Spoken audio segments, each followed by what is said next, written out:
The sky over Albuquerque was the color of old steel when they handed Maya the box. Rain again, the kind that didn't clean anything, just made the streets slick and the air heavy with exhaust and wet concrete.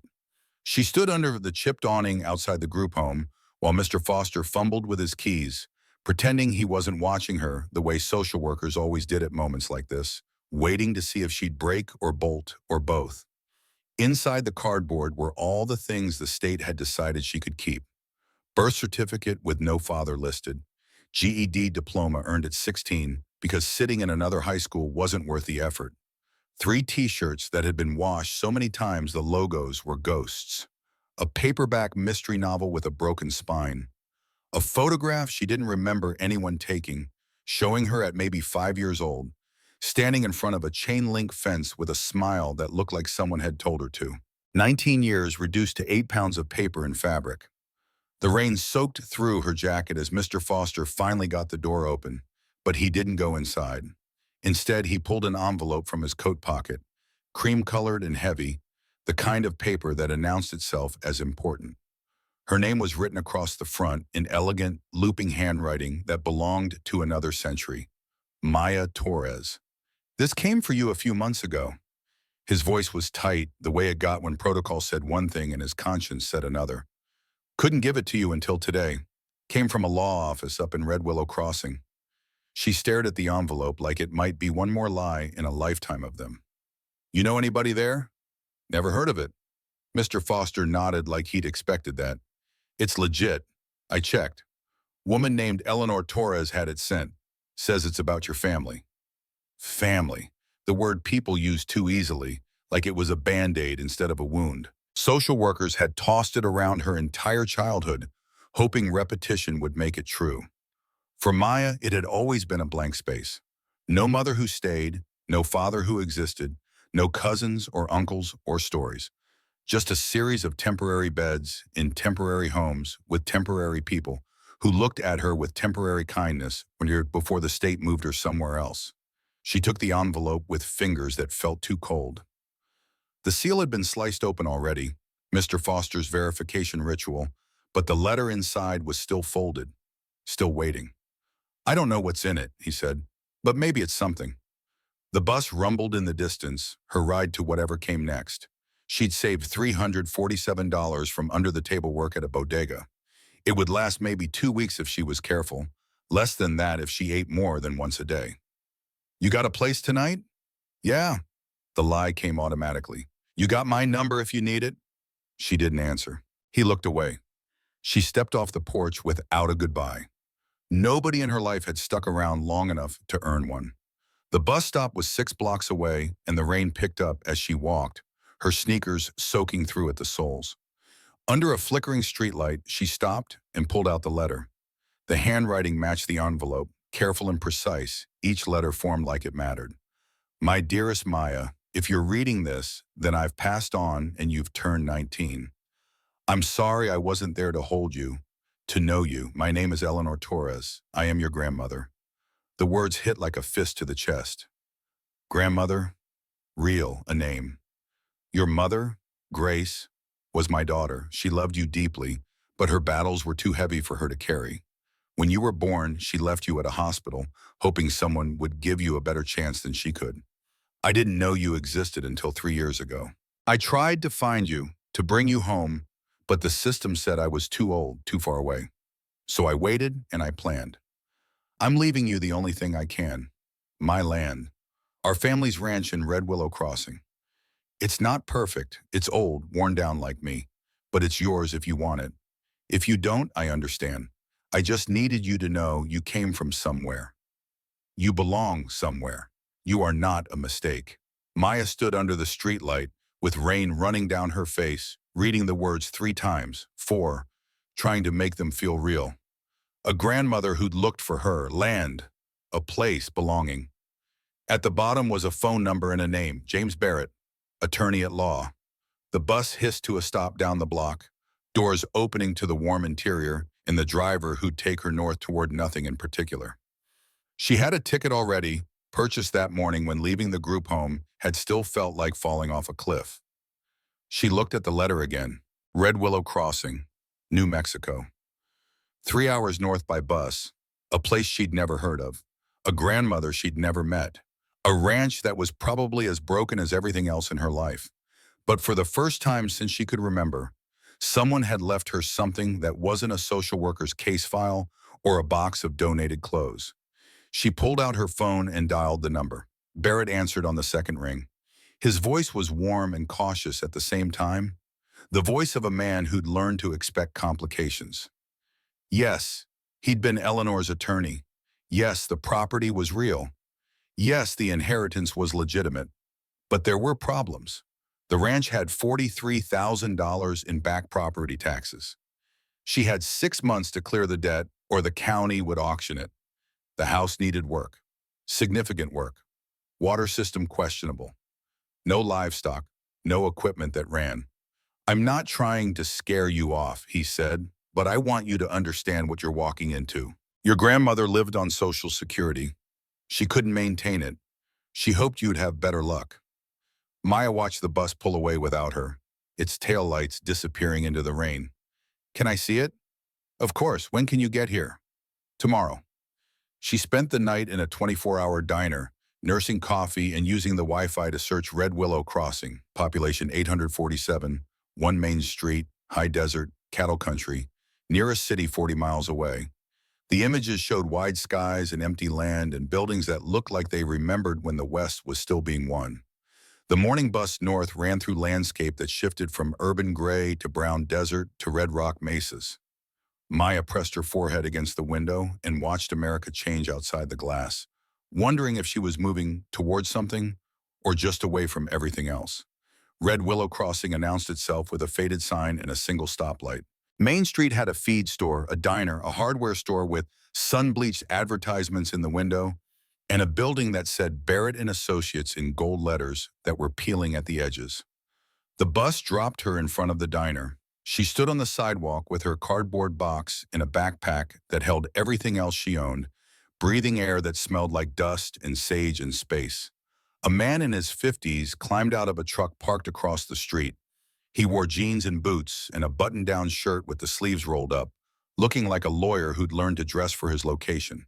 His handshake was firm and his eyes kind, but there was caution there too, the same look Mr. Foster had worn, the look of someone who'd seen plans fall apart before. Maya Torres, I'm James Barrett. Welcome to Red Willow Crossing.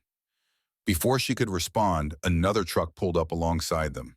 This one was newer, shinier, driven by a man in an expensive Stetson and boots that cost more than Maya had earned in the last year. He climbed out with the confidence of someone who owned most of what he looked at. Jim, the man nodded at Barrett, then turned to Maya with a smile that didn't reach his eyes. You must be Eleanor's granddaughter.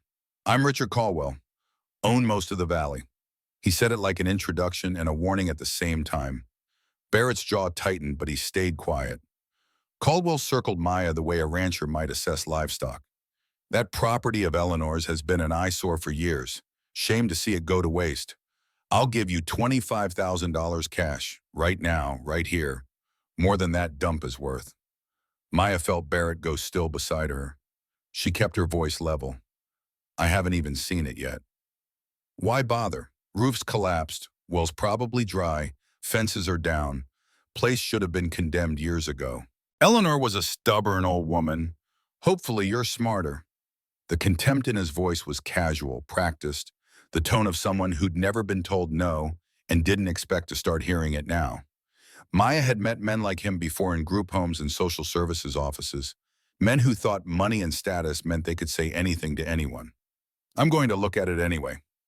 Caldwell's smile vanished. There's reasons that land should have been mine years ago. Ask the old-timers. Your grandmother stole something that didn't belong to her, and everyone in this valley knows it. Don't make her mistake.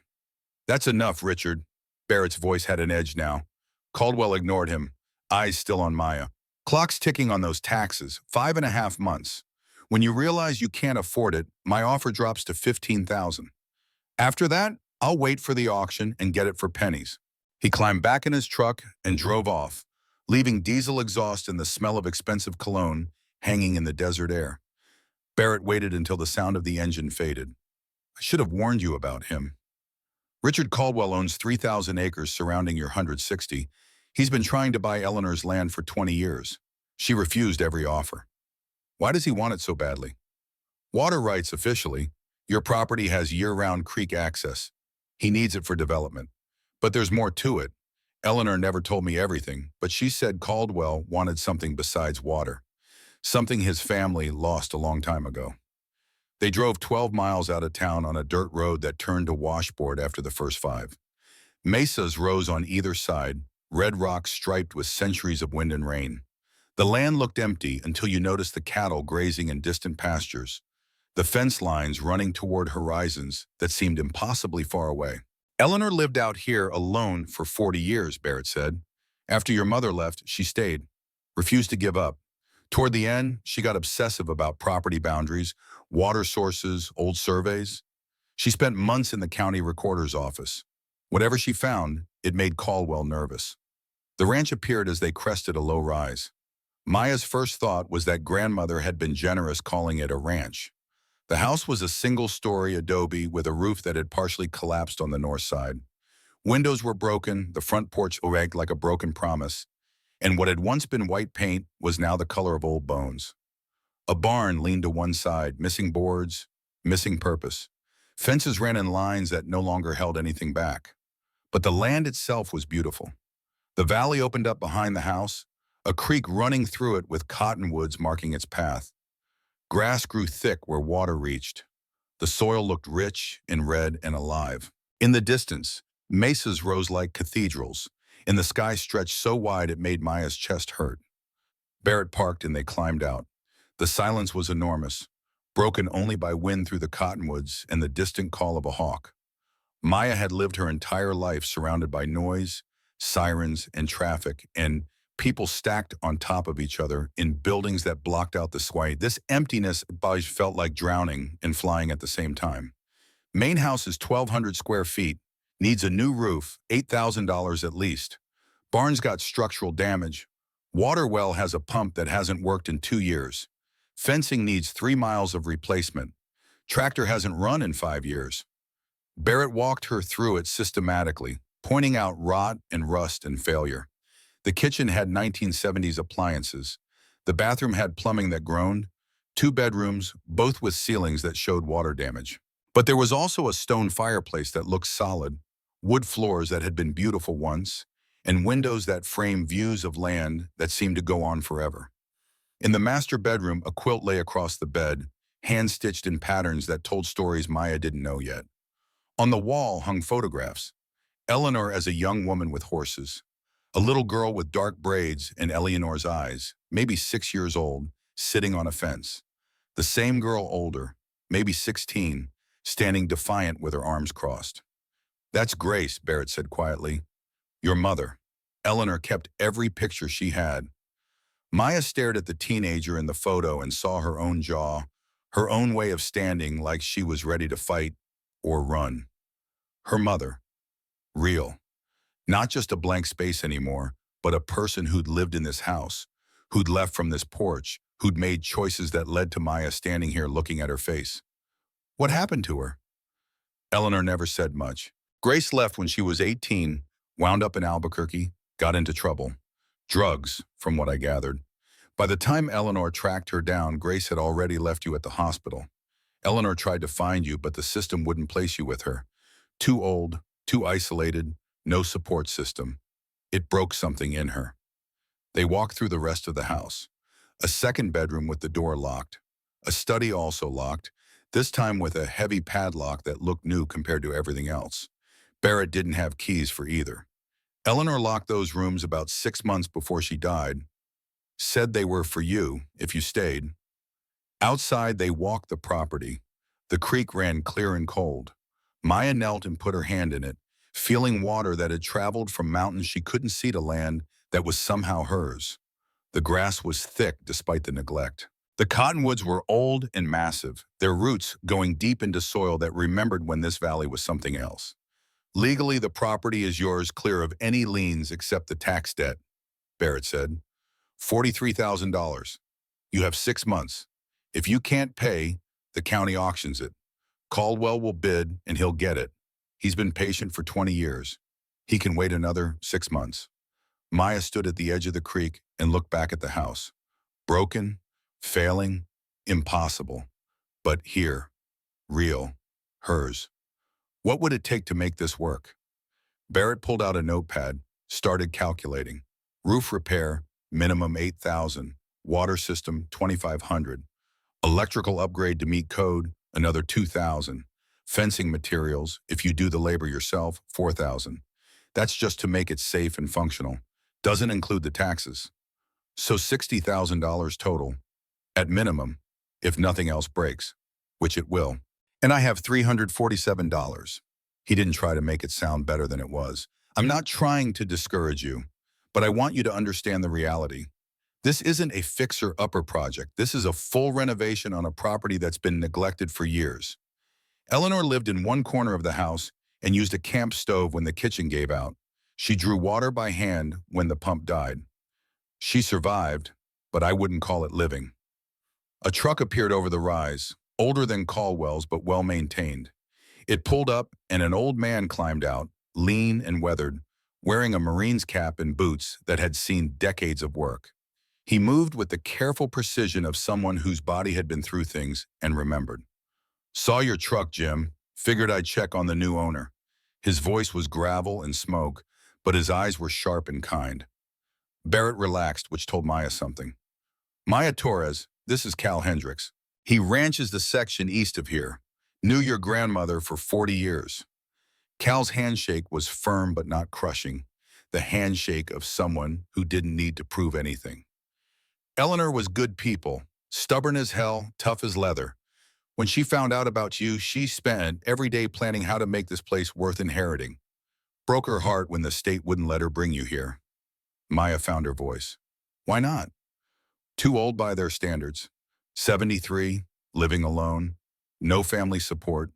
Nearest hospital 40 miles. They said a teenager needed more than she could provide. She fought it for 2 years, but you were already placed in a different system. By the time she found a lawyer who'd take the case, you'd aged out." The wind picked up, carrying the smell of sage. Cal studied the house, the barn, the fences. His assessment, quiet and thorough. "Place needs work. That's what everyone keeps saying. But it's good land. Water rights are solid. Creek never dries up. Soil's rich. Eleanor grew hay here for 30 years, made a living before her husband died and her health went." He paused, looked at her directly. "Caldwell offer you money yet?" 25,000. Cal's laugh was short and bitter. "He paid Eleanor 100,000. She told him where to put it. Man's been circling this property like a buzzard ever since. You need to understand something. Richard Caldwell owns most of this valley, and he's not used to hearing no. He thinks money and influence mean he gets what he wants. Your grandmother proved him wrong for 4 decades, made him furious. Barrett said there was something else, something besides water." Cal and Barrett exchanged a look. Cal spoke carefully. "Eleanor found something on this land, never told me exactly what, but she spent the last year of her life researching property records, old surveys, water tables. She locked herself in that study for months. Whatever she discovered, it scared Caldwell. He sent his foreman Blake Morrison out here 3 times trying to intimidate her. She met him at the door with a shotgun." Maya felt something shift in her chest. Not fear exactly, but awareness. This wasn't just a broken ranch, it was the center of something unfinished. "If you're thinking about staying," Cal said, "you need to know what you're up against. Caldwell plays dirty. He owns the bank in town, sits on the county commission, has friends in the state capitol. He'll use pressure, legal and otherwise, to get what he wants." Eleanor stood her ground because she was old and didn't care what he did to her. "You're 19 and just getting started." "Are you telling me to leave?" "I'm telling you the truth. The choice is yours. But if you decide to stay, I'll help. I owe Eleanor that much. She helped me when I came back from Vietnam and didn't know how to live with myself anymore. Taught me how to work land, how to let it ground you. I'll teach you the same if you want to learn."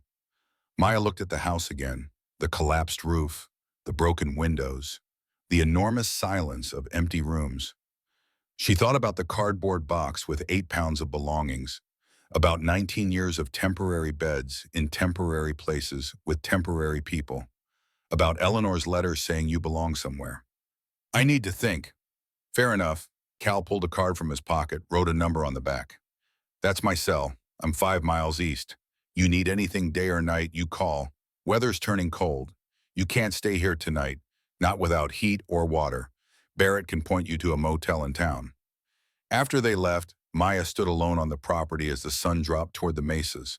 Shadows stretched long across the valley. The temperature fell fast, desert night coming with its teeth. She walked through the house again, running her hands along walls that were cold and solid. She opened Eleanor's quilt and wrapped it around her shoulders, smelling dust and lavender and time. In the kitchen, she found cabinets with canned goods, years old but still sealed, a drawer with basic tools, a window over the sink that showed the barn, and beyond it, the valley spreading out like a promise someone had forgotten to keep. She found a camping lantern in the barn, still working, a sleeping bag on a cot, musty but intact.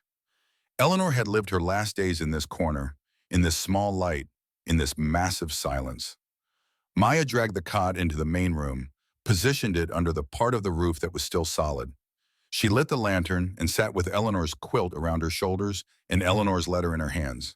The wind picked up outside, pushing at the walls, whistling through gaps where windows had broken. The house creaked and groaned, settling into the cold. She thought about the bus station, about Mr. Foster's worried face, about group home beds and social workers, and the peculiar loneliness of being surrounded by people who were paid to care. She thought about Caldwell's contempt and Cal's quiet strength and Barrett's careful honesty. And she thought about Eleanor's words. You are not a mistake. You belong somewhere. Maya pulled out a notebook and a pen, started making a list. Roof, water, electricity, fences, each item a small piece of an impossible mountain. She didn't have money, didn't have skills, didn't have any reason to think she could do what Eleanor had spent 40 years failing to maintain. But she had something she'd never had before. She had a name that meant something, a place that came from somewhere, land that ran with water and grass and history. The wind howled, the house held, and in the cold darkness of the desert night, Maya Torres made her decision. She wasn't leaving. Not yet. Not until she understood what Eleanor had protected. Not until she figured out why Caldwell wanted this broken piece of land badly enough to spend 20 years trying to take it. She pulled Eleanor's quilt tighter and watched the lantern cast shadows on walls that were now hers. Tomorrow she'd start figuring out how to survive here. Tonight, she just needed to stay. Dawn came with light that turned the mesas gold. Maya woke to cold that had seeped into her bones and a silence so complete her ears rang. She walked outside and stood in grass wet with dew, watching the sun climb over the landscape that looked like the beginning of the world. Cal's truck appeared at 7, bringing coffee in a thermos and breakfast burritos wrapped in foil. Figured you'd still be here, Eleanor's granddaughter. They sat on the broken porch and ate while Cal pointed out the property's bones, where the fences needed work, where the water system connected, where Eleanor had grown hay for 30 years before the equipment died and her health failed. First thing is water. You can't live here without it. Wells 250 feet deep, pumps burned out. We can hand pump for now. Old mechanisms still there. 45 pulls for 5 gallons. Eleanor did this for 6 months 1 year. You can do it for a few weeks while we figure out the pump. He showed her how. The old manual pump beside the well house, rusty but functional. The rhythm of pulling the handle, feeling resistance, hearing water begin to move far below. The satisfaction when it finally gushed cold and clear into the bucket. Everything else builds from this. Water means you can stay. Staying means you can work. Working means you can fight. They spent the morning assessing the damage. Cal moved through the property like he was reading a map written in rust and rot. He showed Maya how to check fence posts for stability, how to read water stains on wood, how to tell which repairs were urgent and which could wait. Your grandmother had a plan. She left notes in that locked study. Spent her final year documenting everything she found.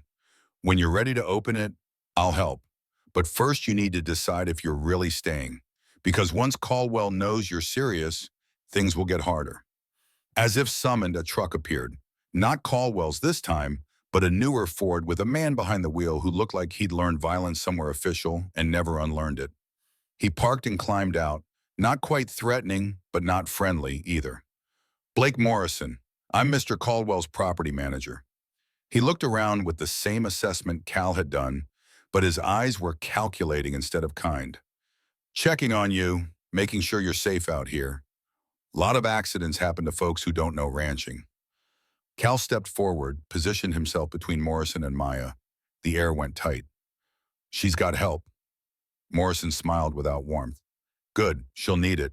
Clock's ticking on those taxes. 5.5 months left. Be a shame if something happened to slow down any improvements." He touched his hat, climbed back in his truck. "You take care now." After he left, Cal was quiet for a long time. "That was a warning. Caldwell's putting you on notice. Whatever Eleanor found, whatever she protected, they don't want you finding it too." "What did she find?" "Don't know exactly, but there are markers on this property, old survey stakes that don't match official records. Your grandmother thought someone moved boundary lines years back. If she was right, Caldwell's land claims might not be as solid as he thinks." They worked through the afternoon. Cal taught Maya how to tarp the damaged roof sections, how to check the structural integrity of load-bearing walls, how to test electrical outlets for safety. Every lesson was practical, immediate, the kind of knowledge that meant surviving versus just existing. As the sun dropped, a car appeared. Not a truck this time, but an older sedan that moved slowly, carefully, like the driver wasn't sure of the road or the destination. It stopped near the house and a woman climbed out, thin and careful, moving like someone who expected the world to shift beneath her at any moment. Behind her, a little girl emerged, maybe 7 years old, all dark eyes and curiosity. The woman stood frozen, staring at Maya. And Maya saw it immediately, the resemblance she'd noticed in the photograph. The same jaw, the same way of standing, but older, worn, showing years that had been harder than they should have been. "Maya," the woman's voice broke. "I'm Grace. I'm your mother." The words hung in the desert air. Maya felt Cal step back, giving them space she wasn't sure she wanted. "This is Emma, your half-sister.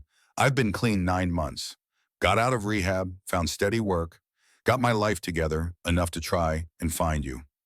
Mr. Foster told me about the inheritance, about Eleanor." Grace's voice caught. "I didn't know she died. I didn't know she left you this place." Emma peered around Grace's leg, studying Maya with the frank curiosity of children who haven't learned to hide what they're thinking. "You're my big sister? Mama says you live on a ranch now. Can I see the horses?" "There aren't any horses." "But it's a ranch." Emma looked genuinely confused. "Ranches have horses." Grace touched Emma's shoulder. "We should go. I just wanted to see you, to tell you I'm sorry, to see if maybe we could talk sometime. I don't expect anything. I just don't want to be a stranger to you anymore." Maya felt everything inside her go cold and tight. This woman had left her at a hospital when she was 3 days old, had disappeared for 19 years, and now stood here with a child she'd managed to keep, managed to raise, managed not to abandon. But Emma was looking at her with hope and no judgment, and Grace was standing there like she expected to be told to leave and was already preparing for it. Cal cleared his throat. "Sun's going down, gets cold fast. You two need a place to stay tonight?" Grace shook her head quickly. "We have a motel in town. I'm working at the diner there. Got a room behind the restaurant. We're okay. I just wanted Maya to know we're close, if she wants to talk." Emma had already lost interest in the adults and was investigating the yard, poking at rocks and peering into the barn. She bent down and picked up something, came running back. "Look, a brick, a weird one. It was loose in the fireplace." She held it out, and Maya took it automatically. Not a brick exactly, but a piece of adobe that had been carved hollow. Inside, a key wrapped in paper. Maya unfolded it, and Eleanor's handwriting appeared. "For Maya. When the wolves circle, remember, water flows uphill in this valley. Find where it starts." Maya looked up, but Emma was already off exploring again, Grace calling her back with the tired patience of single mothers everywhere. "We should go. I just wanted you to know." Grace's eyes were wet. "I wanted you to know I'm here, and I'm sorry for everything." They left as the sun touched the mesas, taillights disappearing down the dirt road. Maya stood holding the key and the note, feeling Cal's presence beside her. You okay? I don't know what I am. That's fair. He took the note, read it, handed it back. Eleanor was trying to tell you something. About the property, about water. The creek that runs through here is the only year-round water source for 5 miles. Caldwell's development depends on water rights. If the source isn't where everyone thinks it is, that changes everything. The temperature was dropping fast. Cal helped her secure tarps, showed her where Eleanor kept propane for a camping stove, made sure she had enough for the night. You've got my number. Anything happens, anything at all, you call. I'll be here in 10 minutes. After he left, Maya walked the property as darkness settled. She tried the key in the locked study door. It fit. The door swung open to reveal a room that looked like a command center for a war. Maps covered every wall, survey documents, water table diagrams, satellite photos, handwritten notes in Eleanor's careful script connecting dates and names and coordinates. And in the center of it all, a map of the valley with Maya's property outlined in red and Caldwell's holdings in blue. But there were other markings too. Original survey points, water flow patterns, a spring marked on Maya's land that wasn't on any official county map. Eleanor's journal sat on the desk, leather-bound and thick. Maya opened to the last entry, dated 3 months before Eleanor died. They stole it in 1952. I have proof now. Caldwell's grandfather moved the survey markers, claimed the spring as his own. The entire development is built on water rights that don't belong to him. If Maya finds this, if she proves it, she'll save this land and everything downstream. But Caldwell will fight. He has to. If the truth comes out, he loses everything. Maya sat in Eleanor's chair, surrounded by 40 years of research, and felt the weight of inheritance shift. This wasn't just broken property. This was evidence.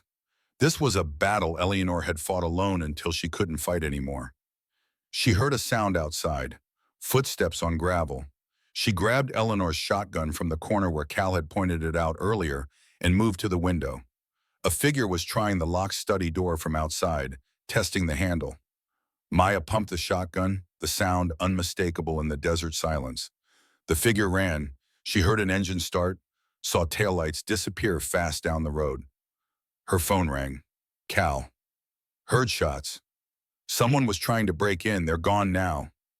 I'm coming over. He arrived with headlights cutting through darkness. Together they walked the perimeter, found fresh tire tracks, boot prints in the soft earth by the study window. That was Morrison, Caldwell's man. They're not waiting anymore. Cal's face was grim. Whatever Eleanor found in there, they wanted badly enough to risk breaking in. She found proof Caldwell's grandfather stole water rights in 1952. The spring everyone thinks is on Caldwell's land is actually on mine. Cal went very still. You're sure? Eleanor documented everything. Surveys, witnesses, historical records.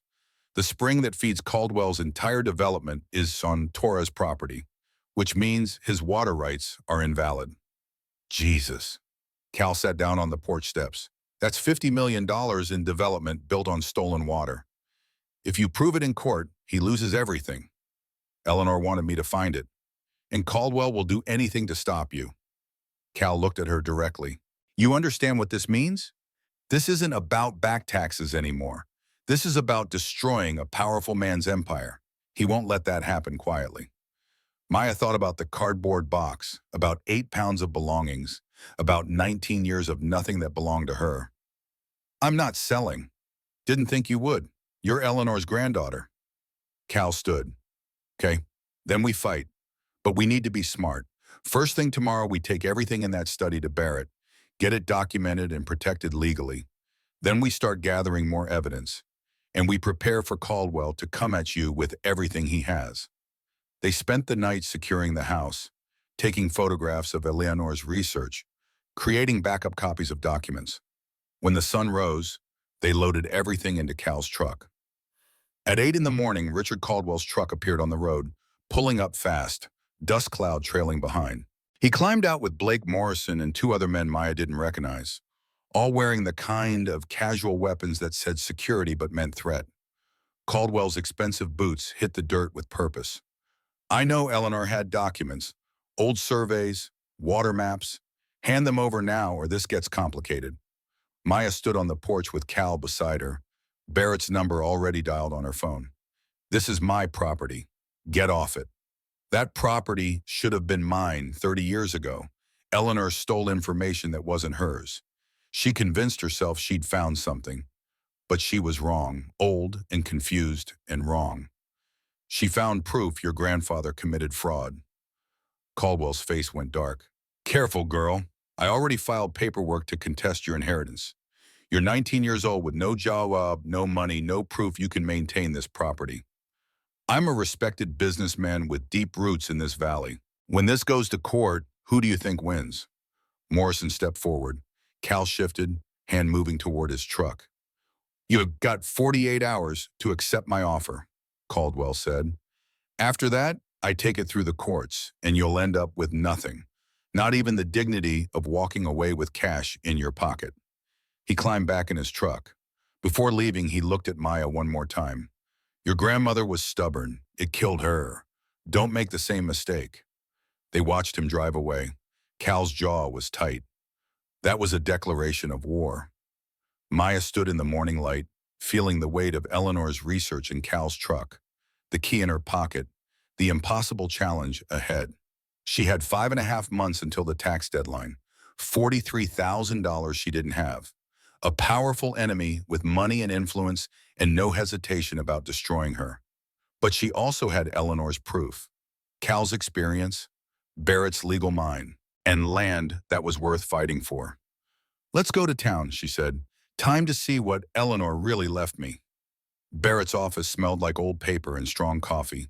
He spread Eleanor's research across his conference table while Cal and Maya stood watching, the morning sun cutting through dusty Venetian blinds.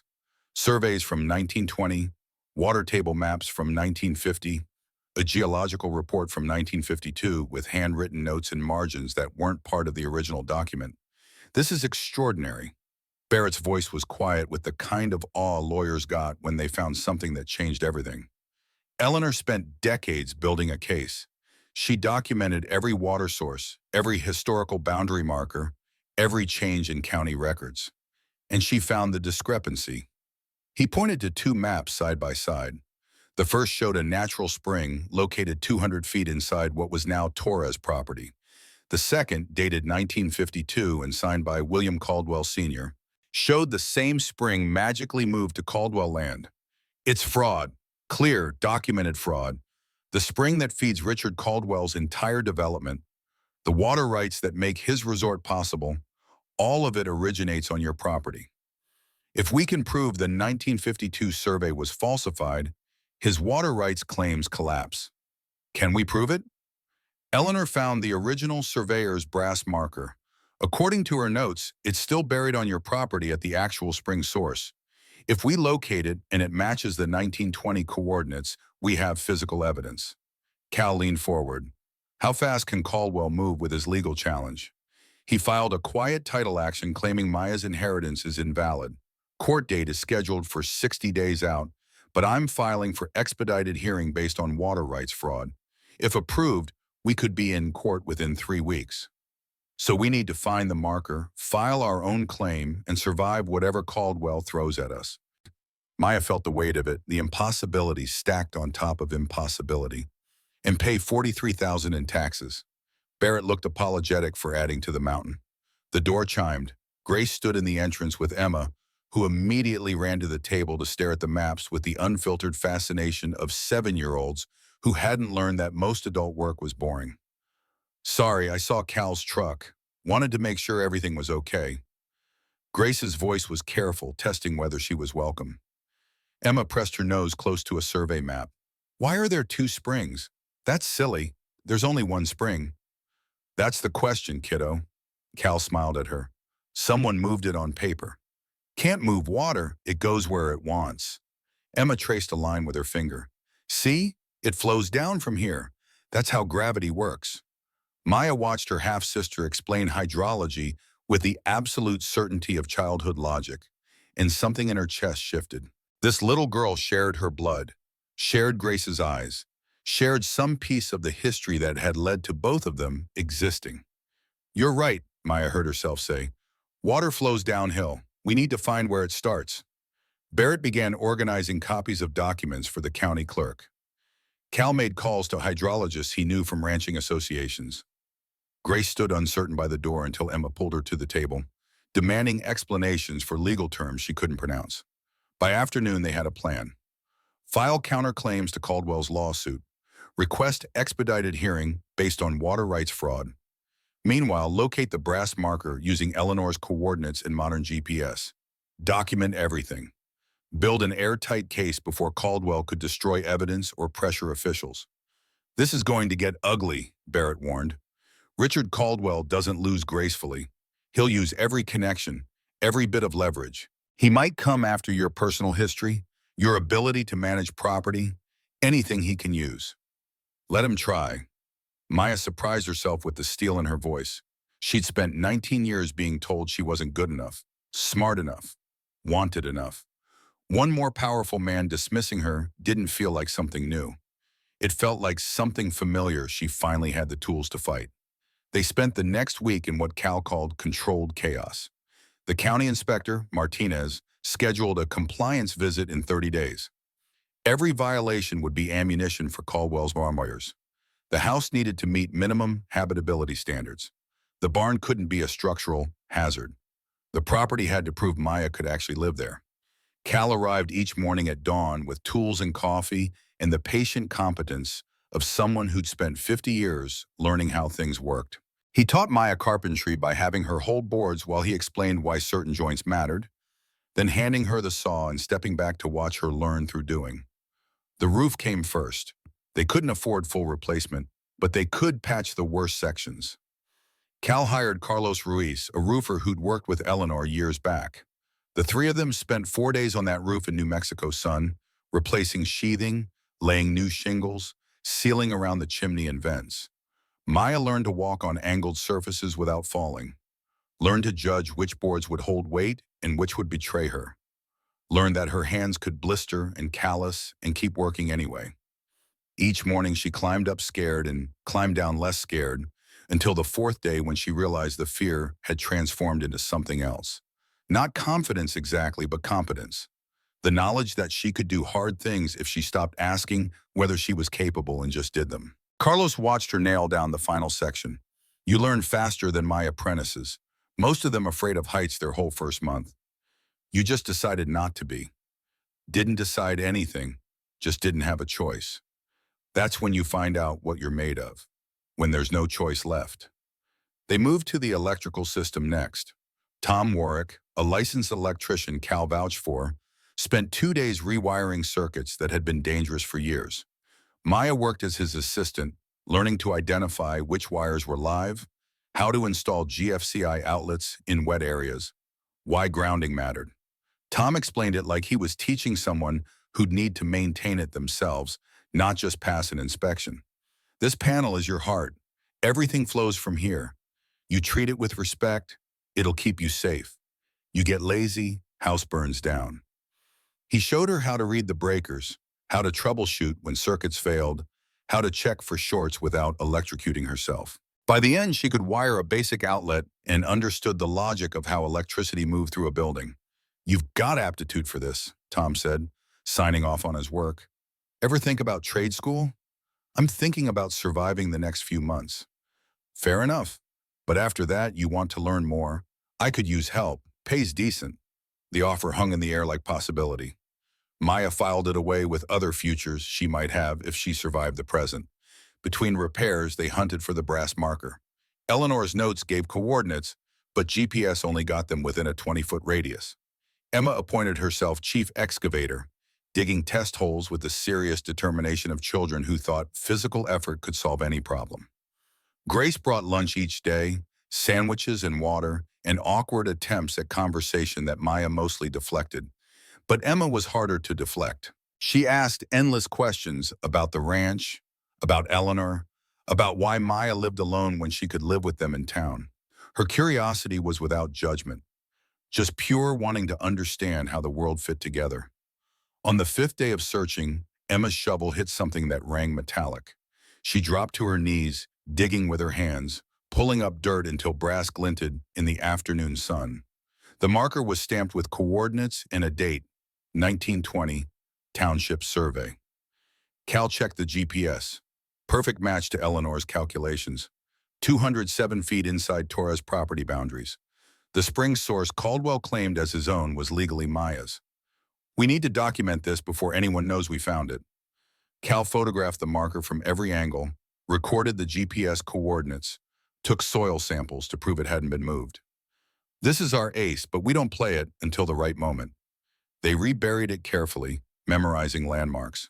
An old oak with a split trunk, a rock formation shaped like a broken tooth, the way the land dipped just before the hidden spring emerged. Grace watched Maya mark the location on a private map. You're really going to fight him. Richard Caldwell, a man who owns half the valley. I'm really going to fight him. Why, you could take his money, start over somewhere easier, somewhere you don't have to work this hard just to survive. Maya looked at her mother, this woman who'd run from hard things her entire life and was still learning how to stop running. Because Eleanor didn't run. She stayed for 40 years knowing what it would cost. I've got 6 months. I can stay that long. What if you lose? Then I lose, but at least I'll know I tried. Emma appeared between them, covered in dirt, holding up a piece of broken pottery. Look what I found. Is it treasure? It's a shard from an old jug, probably from when Eleanor's husband ran cattle here in the 60s. Cal examined it gently. Not treasure, but it's history. Proof people built a life here. That's treasure, Emma was adamant. History's the best kind. The county inspector arrived on day 29. Martinez walked the property with a clipboard and the wary professionalism of someone who'd seen every kind of desperation people could build. He tested electrical outlets, checked the roof repair, examined the water system Cal had fixed, installing a new pump with money borrowed from Rita at the feed store. Substantial improvements. His pen moved across the inspection form. Roof safe, electrical meets code. Water system functional. Barn still needs work, but it's one an immediate hazard. He looked up at Maya. You actually staying here, or just making it pretty enough to sell? I'm staying. Caldwell's not going to like that. I've noticed. Martinez signed the approval form. For what it's worth, Eleanor was good people. Stubborn, but good. This valley could use more people like her. The legal approval bought time, but it didn't slow Caldwell's pressure. 4 months left until the tax deadline, but first they had to survive the court hearing in 3 weeks. Rita called to say the bank had reviewed Maya's line of credit and decided it was too risky. The feed store could no longer extend terms. Everything was cash up front now. 3 days later, the property's water wells was contaminated with diesel fuel. Someone had poured it directly into the well casing overnight. The cost to clean and re-drill, $12,000 Maya didn't have. Cal raged quietly, the dangerous kind of anger that came from men who'd learned violence in war and knew exactly how much damage they could do. This is Morrison. Caldwell's playing dirty now. They reported it to the sheriff. Deputy Cole took statements with the enthusiasm of someone who already knew nothing would come of it. Unless you got evidence, witnesses, security footage, there's not much I can do. Could have been teenagers, could have been anyone, but they both knew it wasn't anyone. Grace showed up that evening with Emma and 2 suitcases. We're staying here. You shouldn't be alone with Morrison circling. You don't have to do that. Yes, I do. You're my daughter. Even if you don't want me to be your mother, I'm still responsible for keeping you safe. Emma had already claimed a bedroom, the smaller one with windows facing east. She was arranging her stuffed animals on the bed with the seriousness of someone making a permanent home, not just visiting. Maya found her voice. Why now? Why do you want to be part of this now? Grace sat on the porch steps, looking out at land she'd grown up on and run from 38 years ago. Because I'm tired of running. Because Emma deserves better than a mother who disappears when things get hard. Because you're fighting for something that matters. And I want to be the kind of person who stays for the fight.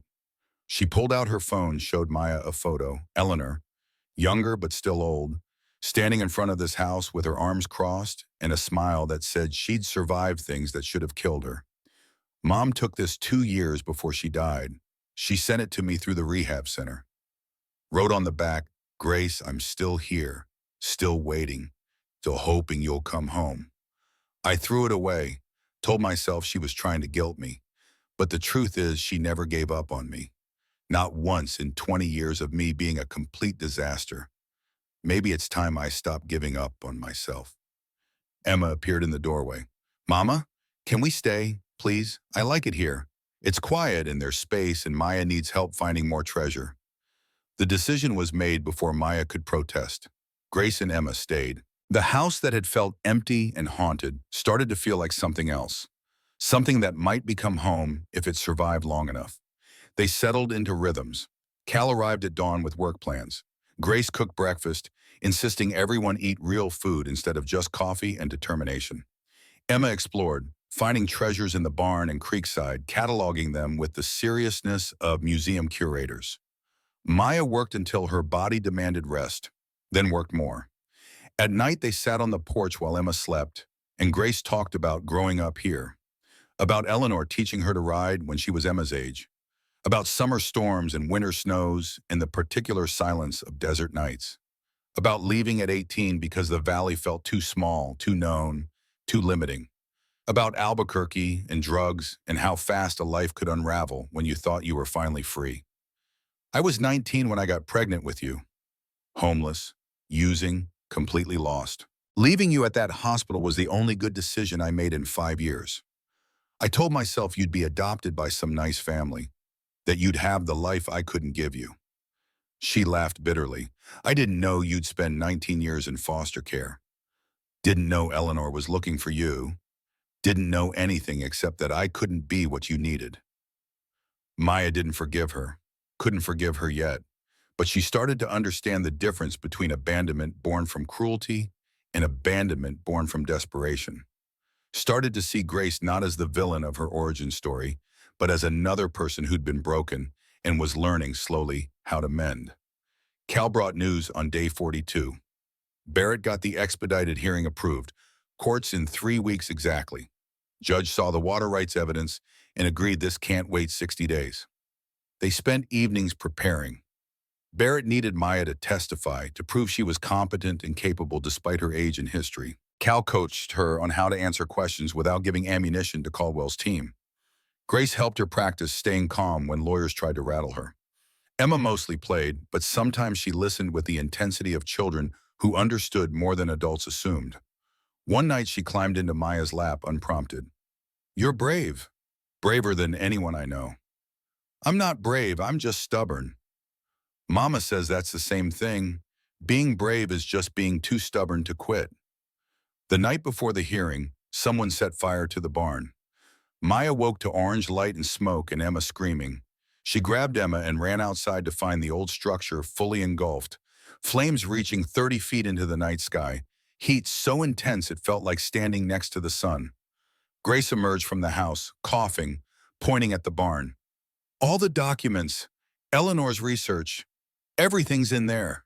Maya's heart stopped. They'd moved the original papers there for safety, thinking the house was too vulnerable. Now all of Eleanor's 40 years of work was turning to ash. She started running toward the barn. Cal's truck appeared out of nowhere, headlights cutting through smoke. He saw what she was doing and yelled something she couldn't hear over the roar of fire. Then Emma was running past her, small and determined, heading straight for the barn door. Grace screamed her name. Maya caught up, grabbed Emma around the waist, but the little girl was fighting her with surprising strength. The metal box! The brass marker! It's in there! Cal appeared beside them, already wet from the creek, a bandana over his face. He looked at Maya once, nodded, and ran into the burning barn, 20 seconds that felt like 20 hours. He emerged with the metal box, clothes smoking, eyebrows singed, coughing hard enough to bring up blood. The barn collapsed inward with a sound like the world ending. Flames shot higher. In the distance, sirens finally approached, volunteer fire department responding too late to save anything. Emma clung to Cal, crying. Grace held them both. Maya stood with the metal box in her hands, feeling the warmth of brass through metal, through paper, the last physical evidence that could prove Eleanor's case. The fire marshal arrived at dawn. His investigation took 20 minutes. Accelerant used, gasoline by the smell, Someone poured it along the walls and lit it. This was arson, no question. Deputy Cole took statements with marginally more interest than before. Rita appeared with coffee and the news that her husband's security camera, positioned to watch the feed store's back lot, had caught a truck on the road around 2 a.m. The angle was wrong for plates, but the make and model matched Blake Morrison's Ford. I'll bring him in for questioning. Cole's tone suggested he didn't expect much to come from it. Morrison was arrested by noon and released by 2 p.m. on Caldwell's lawyers say so. The official story, he'd been home all night, his wife confirmed it. No proof otherwise, except grainy footage that could have been any truck. But the damage was done. The barn was gone. Most of Eleanor's paper research was destroyed. All they had left was the brass marker, the GPS coordinates, and photographs Cal had taken weeks earlier. Barrett called. This actually helps us. Caldwell's getting desperate. Desperate people make mistakes. The fire proves he's scared of what we'll present in court. Unless it scares the judge into ruling in his favor, he's showing what he's willing to do. Or showing that he's willing to commit crimes to protect a fraud. Trust me, this changes the optics. The hearing happened in the county courthouse, a building that had seen better decades and showed its age in cracked linoleum and water-stained ceilings. Judge Thompson presided with the careful neutrality of small-town officials who knew everyone and owed everyone something. Caldwell sat at the plaintiff's table with 2 lawyers in suits that cost more than Maya's entire inheritance. Blake Morrison sat behind them, bandaged from where fire had caught him, giving him an alibi wrapped in injury. Barrett presented their case with the methodical precision of someone who'd spent weeks preparing for this exact moment. He showed the 1920 survey, the 1952 survey with changed coordinates, the brass marker found at the original location, testimony from a hydrologist confirming the spring source was on Torres property, Cal's statement about witnessing the 1952 survey when he was 15, seeing William Caldwell Sr. pay the surveyor to move markers.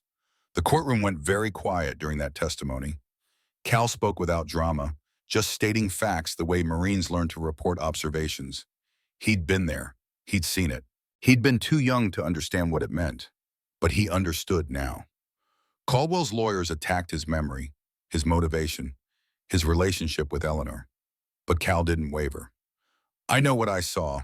I've lived with that knowledge for 57 years. Eleanor figured it out. That's why she spent her last decade documenting everything.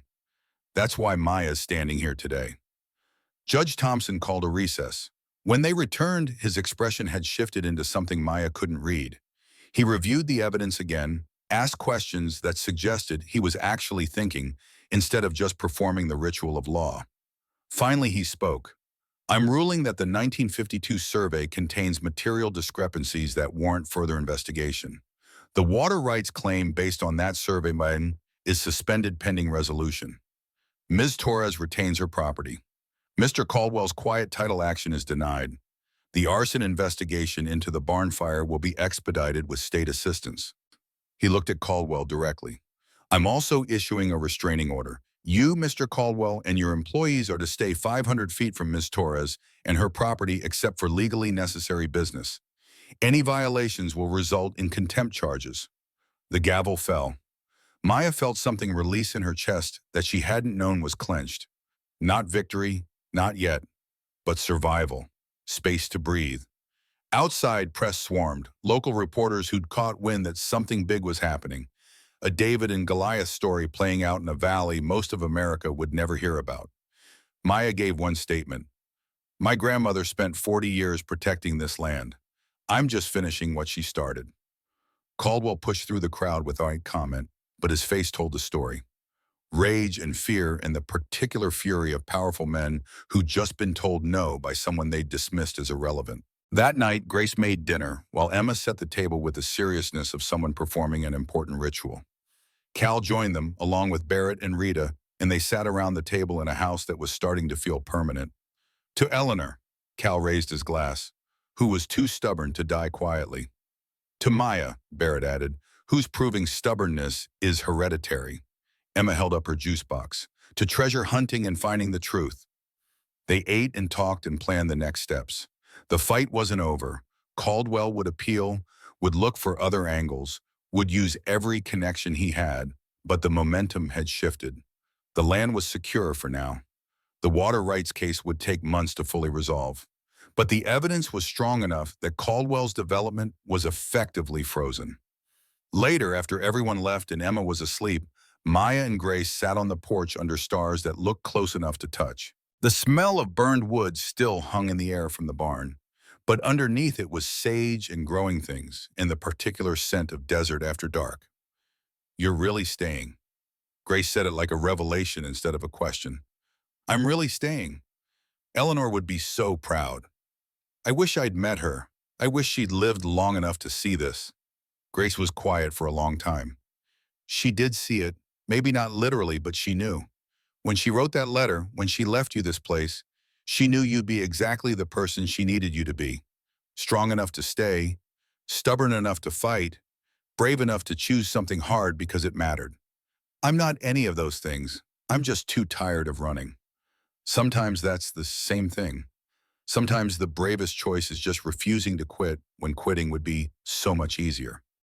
They sat in the darkness, two women separated by 19 years and a lifetime of mistakes, learning how to occupy the same space without old wounds taking up all the air between them.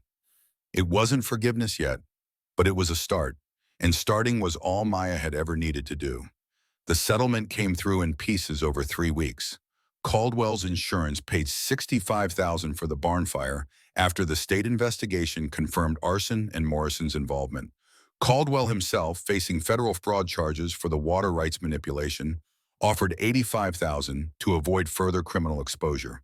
Barrett negotiated it with the cold precision of someone who knew exactly how much leverage they had and wasn't afraid to use it. Maya sat in Barrett's office staring at numbers that didn't feel real. $150,000. More money than she'd imagined having in a lifetime. The tax debt could be paid with room left over for repairs, operations, a cushion against disaster. She kept waiting for someone to tell her it was a mistake, that poverty was her natural state, and this was just temporary elevation before gravity pulled her back down. "It's real." Barrett slid the settlement documents across his desk. "Caldwell's lawyers wanted confidentiality clauses, non-disclosure agreements. I told them to go to hell.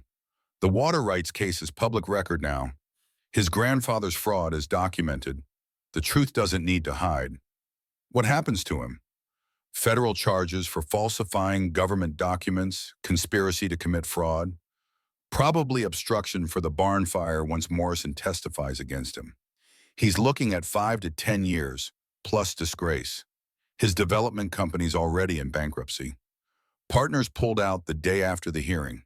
Richard Caldwell built an empire on stolen water, and watching it crumble is going to be spectacular. The first check she wrote was to the county tax assessor. $43,000, certified funds, hand-delivered by Barrett with copies for 3 separate filing systems. The clerk stamped it, paid with the mechanical efficiency of bureaucracy, but Maya felt the weight lift like she'd been holding her breath for months and finally remembered how to exhale. 4 months, 2 weeks to spare, Barrett noted. Eleanor would have cut it closer.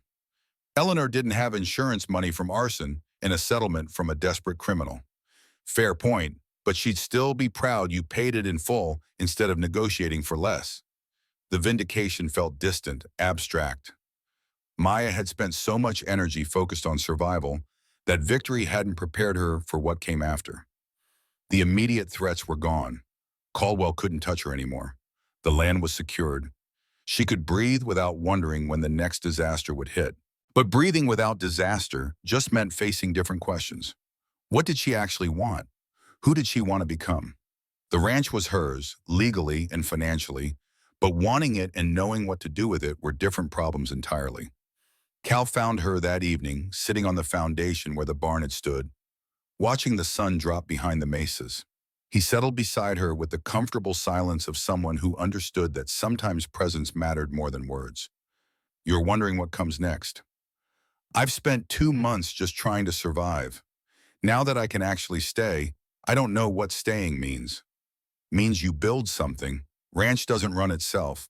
Land needs purpose or it goes back to being desert. Eleanor grew hay, kept cattle, made a living until her body quit on her. You could do the same, or something different, but you gotta decide what you're fighting for, not just what you're fighting against."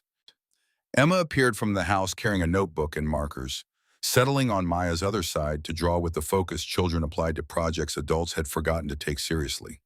She sketched the ruins of the barn, adding colors that didn't exist in the charred wood, transforming destruction into something imaginary and beautiful. I'm drawing the new barn. It's going to be red with white trim and a weather vane shaped like a horse. She looked up at Maya with absolute certainty. We need horses. Every ranch needs horses. Horses cost money. You have money now.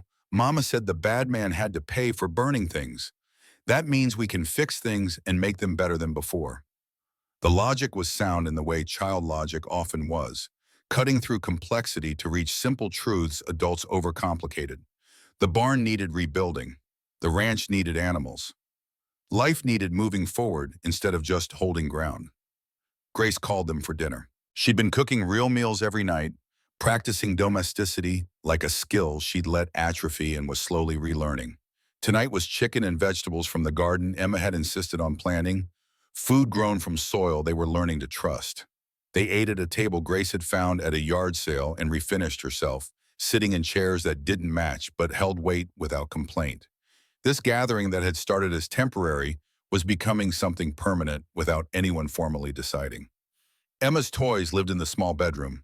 Grace's clothes hung in the closet of what had been Eleanor's room. They'd stopped talking about going back to town, and Maya had stopped suggesting they should. I saw a job posting. Grace's voice was careful, testing. The elementary school needs a teacher's aide. 22 hours a week, benefits after 90 days. It's not much, but it's close and the hours work with the Emma's schedule. You should apply. I don't have a degree, just GED and rehab certificates. So did I. Didn't stop me from inheriting a ranch and beating Richard Caldwell in court. Grace laughed, surprised.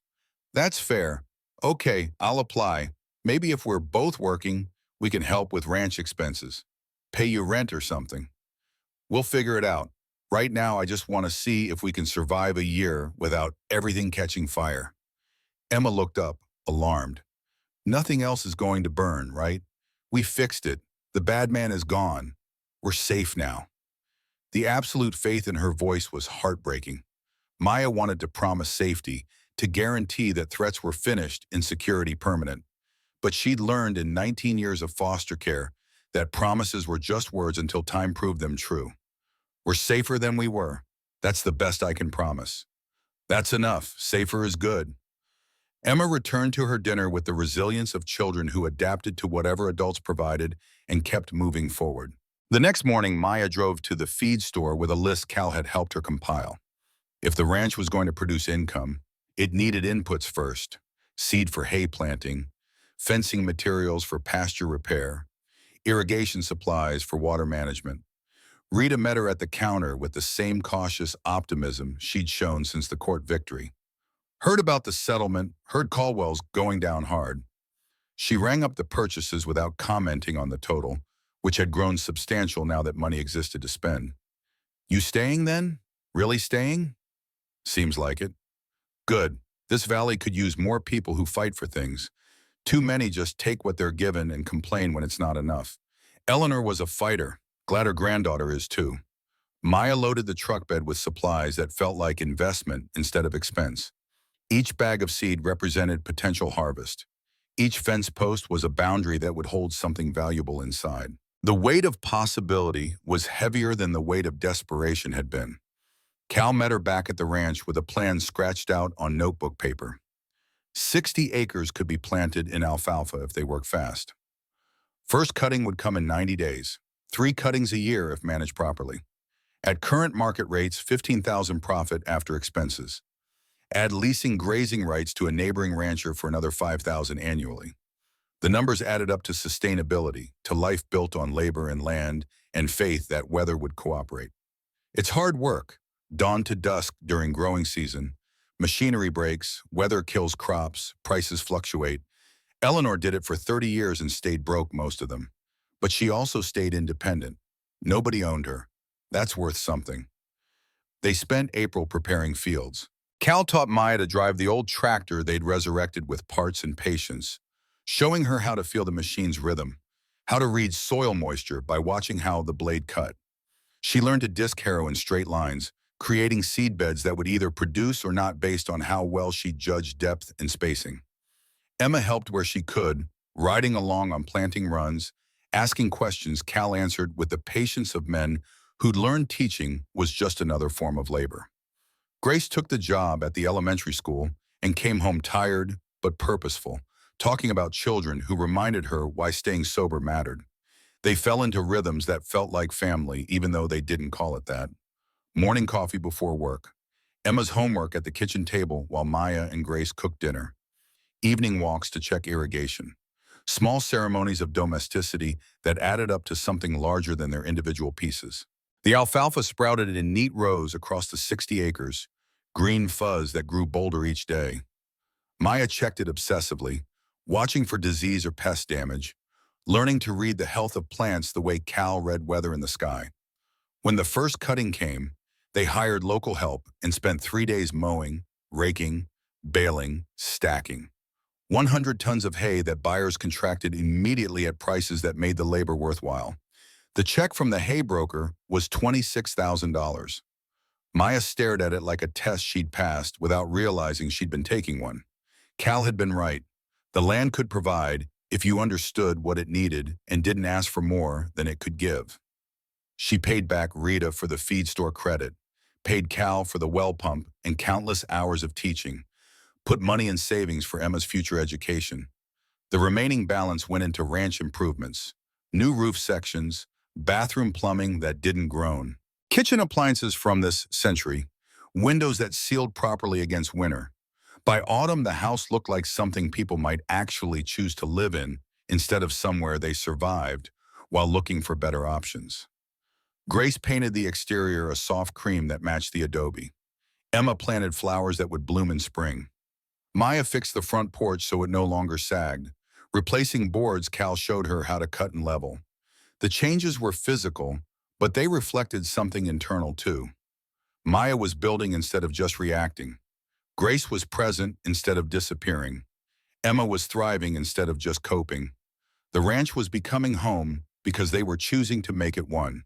Winter brought different work: equipment maintenance, fence repair before spring calving season, planning for next year's crops. Grace's job went permanent with benefits. Emma made friends at school and invited them over to see the ranch, showing off chickens and explaining alfalfa growth cycles with the authority of someone who'd lived it. Maya turned 20 in January. Cal brought her a cake. Barrett sent a card. Rita organized a small gathering at the feed store because apparently she'd been telling everyone about the foster kid who beat Richard Caldwell and was making Eleanor's ranch work again. Maya stood among near strangers who treated her like she belonged and realized that belonging wasn't something you inherited. It was something you built through showing up and staying and proving you were worth including. In February, Caldwell's lawyer called. The man's voice was professionally neutral, stripped of the contempt his client had shown. Richard Caldwell wanted to buy the property, not as intimidation this time, but as surrender. His legal troubles were mounting, his financial empire was collapsing.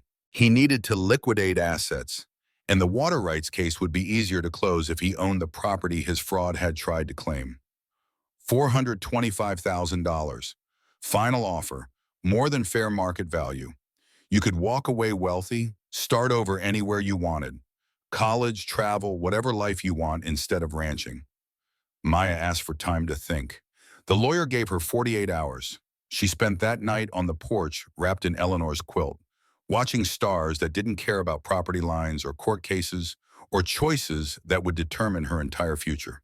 $425,000 was generational wealth for someone who'd started with 8 pounds in a cardboard box. It was security, education, freedom from labor that wore down bodies and spirits, a chance to discover who she might become without this land defining her. But it was also walking away from what she'd fought for. From the graves of ancestors she was just learning to claim, from soil she'd worked and water she'd protected and battles she'd won by refusing to quit when quitting would have been infinitely easier. Emma found her near midnight, padding out in pajamas and Emma's favorite stuffed rabbit. Can't sleep, too much thinking. Me too. You're deciding if we have to leave, aren't you? I heard Mama on the phone.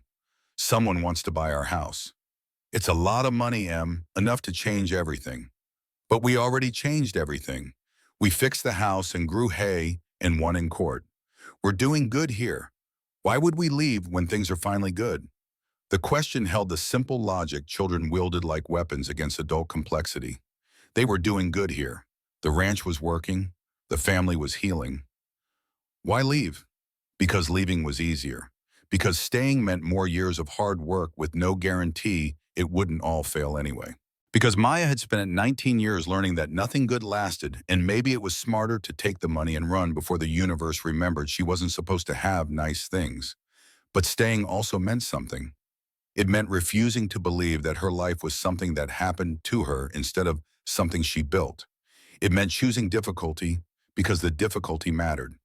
It meant becoming the kind of person who didn't quit just because quitting was available. I don't want to leave. Emma's voice was small. I like my school. I like my room. I like watching the alfalfa grow. I like being somewhere that's ours. It's not yours, Em. It's mine, legally. But it feels like ours, you and Mama and me. Don't we get to decide together? Grace appeared in the doorway, backlit by kitchen light. Emma, you should be asleep. Let Maya think. I can think better when everyone's here. We're a family. Families decide things together. The word hung between them. Word hung. Family. The thing Maya had never had. The thing Grace had run from. The thing Emma claimed with the confidence of someone who hadn't learned to doubt it yet. Grace sat down, pulling Emma into her lap. Maya, whatever you decide, we'll figure it out. If you want to sell, we'll find another place. If you want to stay, we'll keep helping. But this is your land, your choice. Don't let us make you responsible for what we need. What do you want? I want to not screw this up. I want to be sober next year and the year after. I want Emma to have stability. I want you to have the life you deserve, whatever that looks like. But mostly I want to stop running from things that are hard. I've been running my whole life. It hasn't made anything better. Maya looked out at land she'd worked and fought for and learned to read like language. The mesas were dark shapes against darker sky. The creek ran invisible but audible, water moving through the valley the way it had for millennia before anyone tried to claim it. The house behind them was warm and solid and smelled like home in ways the group home never had. Eleanor's letter was in her pocket, edges soft from repeated handling. You belong somewhere. You are not a mistake. Staying wouldn't be easy. The ranch would demand everything she had and more. Weather would fail. Equipment would break. Markets would fluctuate. There would be years of barely making it and years of not making it at all. Nothing was guaranteed except the certainty that walking away was simpler. But simple wasn't the same as right. And easy had never taught her anything except how to survive. Maybe it was time to learn something else. Maybe it was time to learn how to live. She called the lawyer at dawn. Tell Caldwell the land's not for sale. Not now, not ever. There was a pause, the sound of expensive legal counsel recalibrating. You're certain? This is an extraordinary offer. I'm certain. The land stays with the family. That's what Eleanor wanted. That's what I want. He won't be pleased. He's going to prison. He'll survive being disappointed. She hung up before he could argue, feeling lighter than she had in months. The decision was made. She was staying. Not because she had to, but because she chose to. The difference mattered more than she could articulate. Cal arrived for morning work, and Maya told him. His only response was a nod and a slight smile, like he'd expected nothing else. Good. Land needs people who'll commit to it. Eleanor knew that. Now you do too. They spent the day clearing irrigation ditches, preparing for spring planting. The work was repetitive and exhausting, and exactly what Maya needed. Physical labor that left no room for second guessing. Dirt under fingernails and aching muscles in the particular satisfaction of fixing small things that added up to functional systems. Grace got the teaching job made permanent. Emma's grades put her on the honor roll. The second year's hay crop projected even better than the first. Life moved forward in small increments that felt revolutionary to someone who'd never had increments to measure. Spring came with storms and mud and new grass pushing through last year's stubble.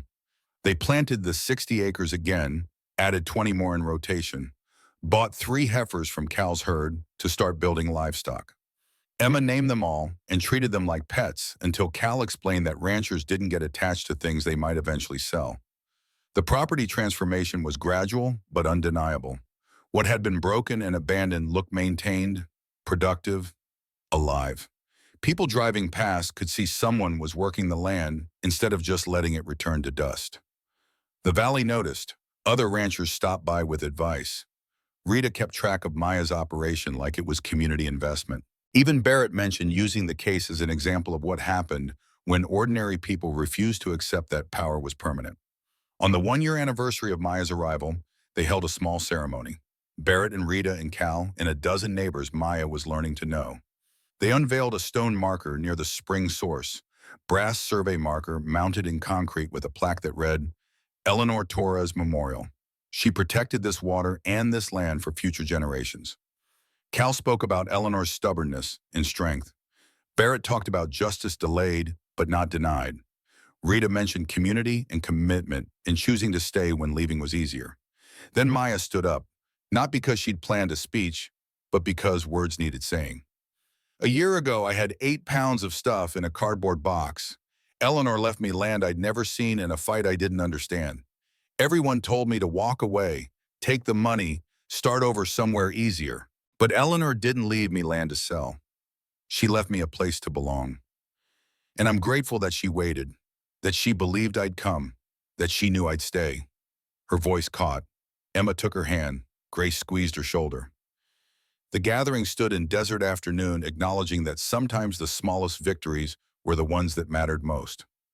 One girl staying on one ranch in one valley most of America would never hear about. But staying when leaving was simpler. Building when destruction was easier. Choosing the hard thing because the hard thing was right. Afterward, Cal taught Emma how to properly set fence posts. Barrett discussed expanding the ranch's legal water rights. Rita brought seeds for a garden that would feed them through summer. People helping people because that's what communities did when you proved you were worth helping. Months passed in the rhythm of ranch work. Spring planting, summer irrigation, fall harvest, winter maintenance. Grace reached 18 months sober and started leading support groups at the County Recovery Center, teaching others what she learned about staying when everything in you screamed to run. Emma grew taller, more confident, a child who knew her home was permanent instead of just temporary shelter until adults decided differently. Maya learned to read the land the way Eleanor had. Which fields would flood in heavy rain? Where morning frost hit hardest? How to judge when cutting hay by listening to the way wind moved through seed heads. The knowledge came slowly, built on failures and small success and Cal's patient teaching. She wasn't Eleanor yet. Might never be. But she was becoming someone who knew how to work land and honor legacies and choose difficulty because difficulty built strength. The third summer they added horses. Just 2, an older gelding Cal vouched for, and a younger mare with good bones. Emma, now 10 and confident in ways her 7-year-old self hadn't been, learned to ride the way Maya had learned to ranch, through doing instead of just watching. Grace documented it all in photographs, building an album of a life that was ordinary and extraordinary at the same time. Caldwell went to prison in July, 12 years for fraud, conspiracy, obstruction. The news barely registered. He was past tense now, a problem solved, a threat neutralized. His development company was liquidated, land sold to conservation groups and small ranchers who'd been priced out before. The valley changed hands back to people who'd work it instead of just extract value and leave. Maya stood on her porch one evening in August, watching the sun paint the mesas orange and gold. The house behind her was full of noise, Emma singing off-key while setting the table, Grace laughing at something on the radio, life happening in ordinary ways that had once felt impossible to imagine. The ranch was paid for, the taxes were current, the bank account held enough to survive bad years. Equipment worked, fences held. Water flowed from the spring Eleanor had protected through 40 years of stubborn refusal to quit. The land was producing, the family was healing. Small victories that added up to something that felt like winning. Cal's truck appeared on the ridge right on time for dinner. He'd eat with them, then stay for evening work, teaching Maya equipment maintenance the way he'd taught her everything else. Through demonstration and practice and patience for the inevitable mistakes, they gathered around the table. These people who'd become family through choice instead of blood. Not perfect. Still learning how to forgive old wounds and trust future promises. But showing up, staying, building something that might last if they kept choosing each other through the hard seasons. Emma said grace the way the elementary school had taught her, adding her own ending, and thank you for this house and this ranch and all of us being together. Amen. They ate and talked and planned tomorrow's work. Maya looked around the table at faces that had been strangers and were now home, at walls that had been falling and now stood firm, at a life that had been cardboard box temporary and was now rooted in soil and water and choice. The land doesn't need saving, she thought. It just needed someone to stay. And I did. Outside, the desert night settled in with stars and silence, and the sound of water moving through darkness toward morning. Inside, Maya Torres sat with her family and understood that belonging wasn't something you inherited or found. It was something you built through staying when leaving was easier, through fighting when quitting made sense, through choosing the hard thing because the hard thing was home.